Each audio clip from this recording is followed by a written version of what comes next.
Ang ginahimo ko, ginaputos ko pa siya sa plastic. May nahimo ko dito, ko siya ka-design sa isa ka bukti. Ang isa, amo lang na siya. Ang isa yung amo lang, naka-fold. Ano na siya guys. Ginapang scotch tape ko siya, ala. Scotch tape sa kwarta mismo, dapat may plastic din siya. Naamo ko lang na siya.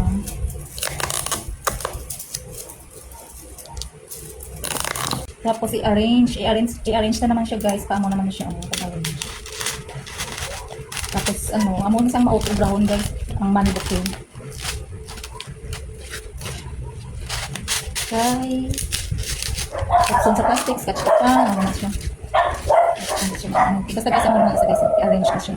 Ma-update ang pagdugay-dugay. Ari na ang update sang akong money bouquet. 63 ni siya kabilog na 1,000. Amo ni siya nga bouquet guys, ang maupigid siya obrahon. Ginasupunan ko na siya kay kisado alang-alang na siya platog ti supunan siya kay para makatuod kamayo sa aton nga styrofoam. Amo na siya guys. Sugpon-sugpon na kasi maubos na siya. Muna na siya guys ang arrangement sa aton nga money bouquet. Dahil nasuguran ko na siya wrap, hindi ko pika patayo yun sa akon nga video. Kaya kung ga-arrange ko, doon ko concentrate kung sige ko video. Napauto-auto, kita mo na siya. Okay guys. Hyperlapse na lang guys para makita nyo kung paano ko siya ginrap. Watch na lang hasta matapos ko ang akon nga pag-wrap sa money bouquet.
Sa diri nga portion guys, nagahimo na ko sang iya nga pang ribbon kay natapos ko na siya wrap.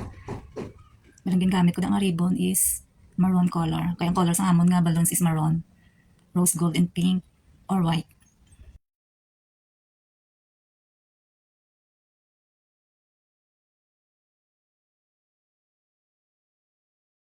Kaya yes, natapos gid man siya. Ginhimo ko siya 5 hours guys, from 4 PM to 10 PM gid siya kag natapos. Thank you for watching. Bye.